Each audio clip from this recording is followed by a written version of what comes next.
皆さん、こんにちは。研究者元気です。今回の研究生活ハックでは、国際会議の英語発表にビビるなということでお話をしたいと思います。ちょうど昨日までオンラインの国際会議に参加してまして、それでちょっと思ったので、こういう動画を作ってみました。で、今回の内容は、国際会議で使える英語の表現とかそういうことではなくって、国際会議に臨む気持ちですね。そういうことを中心に話したいと思います。それでは早速始めていきましょう。私の英語の経験から喋っていくんですけど、私はアメリカで2年ぐらい暮らしたことがありまして、で、ボストンで、ポスドクとして、アメリカのボストンで9ヶ月間で、ニューヨークでアメリカの大学で1年間研究滞在をしたことがあって、その他海外の大学で数週間程度研究滞在というのを何度かしたことがありますので、合計すると2年ぐらい海外で暮らしたことがあります。で、英語のレベルの客観的な指標としてちょっとトイックの点数を上げてみたんですけど、ここのアメリカで2年間住んだ後に受けたもので、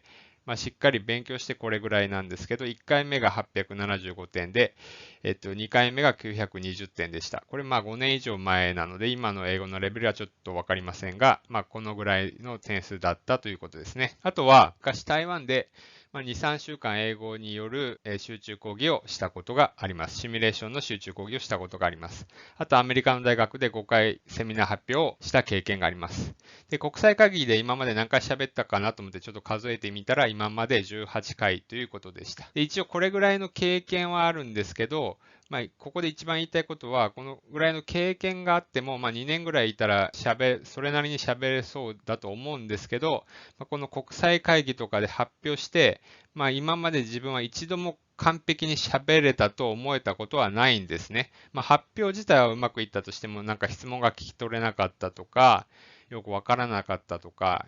質問でうまく答えられなかったとか、必ず何か1個あるので、このぐらい2年ぐらい行っても、今まで自分としては一度も完璧に喋れたと思えたことはないです。そういう感じなんですが、国際会議にどういう態度で臨んでいるかということを次のスライドから話したいと思います。で、次に大事だと思うことを話していくんですけど、国際会議に論文出して、それが採択されたとして、あと1、2ヶ月で、劇的にその英語の能力が伸びることはないと思うんですね。1、2ヶ月でしっかり準備をして、英語の能力それなりに上げることは重要だと思うんですけど、劇的に1、2ヶ月の短期間で伸びることはない。なので、自分ができるとしたらどういうことか、どういうことが大事かということで、私はこの発表態度の方が重要だと思っています。英語は下手なままであっても発表態度で、なんとか頑張るっていうことが大事なのかなと思っています。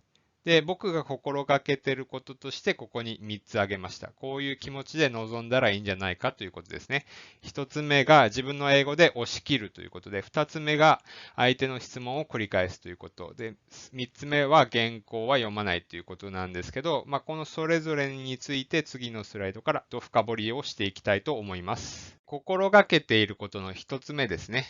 自分の英語で押し切るということを、僕は心がけてます。で、さっき言ったように発表までに、入念な英語の準備をしていくことはもちろん重要だと思うんですけど、結局短い準備期間では、そう改善はしないですよね。なので、本番を迎えて本番当日にできることとしては、もう発表中は僕としてはなぜ僕の英語がわからないんだくらいの気持ちでいつも喋ってます。つまり押し切って喋って、極端なことを言えば、わからない向こうが悪いというような気持ちで喋ってます。そういう態度は出てないとは思うんですけど、発表中は、こういう、いくら下手な英語でも、こういう気持ちで僕としては喋ってます。で、これ何がいいかっていうと、多分こうやって喋ることで、この自信を持って喋れるからいいと思って、僕はこういう態度でいつも臨んでいます。で、心がけていることの2つ目、相手の質問を繰り返すということですね。で、発表は原稿で練習できるので、発表自体はうまくいくことが多いとは思うんですけど、質問は何が来るかわかんないので、質問されてわからないっていうことは必ずあると思うんです。特に初めての国際会議の発表だったりすると、最初ネイティブが言ってること全然わからないというかよくあると思うんです。で、そこで良くないと思ってるのが、僕が、その質問されてわかんなくて、フリーズしてしまうっていうのが一番良くないと思うんですね。こっちが何秒間か止まってしまって、そしたら聞いた方も気まずくなって、お互い気まずい空間になってしまう、時間になってしまうので、フリーズするのが一番良くないと思ってます。なので、わかんないときどうすればいいか、僕はどうしているかっていうことなんですけど、とりあえず相手が聞いてくれた質問を自分が分かったところまで繰り返すと。で、相手の次の発言を促すと。もう一回言ってくれないかなっていう感じで相手の次の発言を促すと。例えば、Do you mean ブラブラブラみたいなことで、こういうことを聞きたいのかなっていうことをちょっと困った顔して、聞いてみたりとか、Do you want to ask what this means とか、なんかスライド示して、スライドのなんかあるポイントを示しながら、ここのことを聞きたいのかみたいな感じで、ちょっとまたこれも困った顔をしていたら、相手が多分もう一度、ちょっと言葉を言い換えて聞き直してくれたりすると思うので、それでなんとか理解しようとしてコミュニケーションを図るっていうような手段をとってます。フリーズして、何も喋らなくなるのが一番良くないので、相手の質問を自分が分かったところまで繰り返して、なんとかコミュニケーションを成立させると。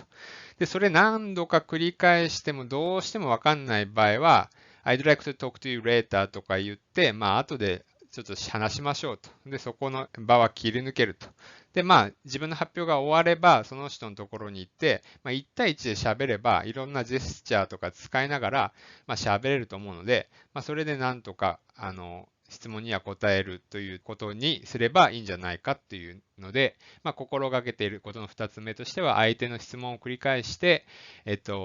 時が止まらないようにするっていうことを僕はやってます。で、心がけていることの最後3つ目ですけど、原稿は読まないということです。で、僕は日本語でも英語でも、原稿を読みながら発表したことは今までないです。小中高ぐらいの時はあったかもしれないけど、研究に携わってから研究について、あらかじめ原稿を用意して、その原稿をただ読むだけっていう形で発表したことはないです。自分がそうされると、発表聞く気なくなるとか、そういう気持ちに自分がなるので、自分で喋るときは原稿を読まずに喋ろうといつも思って考えながら喋ることを大事にしてます。で、そうなんですけど、日本語の発表はそれでいけると思うんですけど、英語だとやっぱり単語が出てこない、言葉が出てこないので、どうしても詰まる場合があると思うんです。で、僕は国際会議の英語の発表だとどうしてるかっていうと、もうここに書いてるように、重要な点はスライドに全部簡潔に書いておくと。だからそしてそれを読むなので、スライドを読むだけです。もうその文章長くなったら聞いてる人もつまんないので、できるだけ簡潔には書くんですけど、その重要な点はスライドに全部書いておいて、それを読むだけだと。で、単純に読むだけじゃなくって、文章は読むんですけど、この強調する単語をちゃんと強調して、伝えたら、もう単語だけでもいいので、言葉詰まったらその自分が言いたい単語だけでもいいので、その一番重要な単語っていうのを、強調して喋れば、聞いてる人も、それを手がかりに、そういう言葉が重要なんだなと思って、それを手がかりに、スライドに、グラフとか絵とかあれば、その重要そうな単語とそのグラフとか絵とかを手がかりに理解しようとしてくれると思います。なので、それで伝わるかなと思います。その自分が話している内容が面白ければ、その聴衆の人もなんとかそれを理解しようと思って、強調している単語と絵と、そのグラフとかを自分の頭の中で結びつけて、このスライドこういうことが言いたいのかなっていうふうに、理解しようとしてくれると思うので、その重要な点をスライドに全部書いといて、その強調するところだけ、なんとか最低限強調すれば、その内容としては伝わるのかなと思って、僕はこういうふうにしています。はい、じゃあ今回の話をまとめます。今回は国際会議にビビるな。国際会議発表に臨む気持ちということでお話をしました。で、心がけていることとしては、3つで、自分の英語で押し切るっていうことと、相手の質問分かんなかったら繰り返すっていうことと、原稿は読まずに、言いたいことは全部スライドに書いておくと、そういうことを心がけて僕は喋ってます。結局、自信を持って喋るということが、一番重要なのかなと思います。とはいえ、この時間がなくて、英語をそんなに改善できなかったら、こういうことが大事だよっていうことなんですけど、とはいえ、普段から英語に触れていて、国際、もっと英語がうまく喋れるようになることは重要だと思うので、そういう努力というか、普段からそういうことは、国際会議とかで発表する、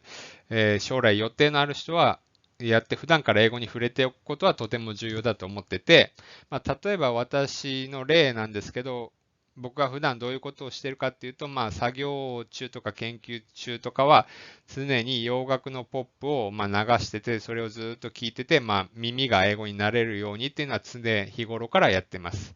あと、これはよく言われることですけど、英語のテレビドラマとか、英語を、英語のまま見るということで、英語字幕つけながら、それを目で追いながら、シャドーイングしながらとかでもいいと思うんですけど、その英語のまま見て、耳を慣れさせておくと。で、ここは勝手に今僕が好きな英語のテレビドラマ上げただけなんですけど、この It's Always Sunny in Philadelphia っていうのと The Big Bang Theory っていうのを上げましたが、どっちもアメリカのこれ、どっちもコメディドラマで、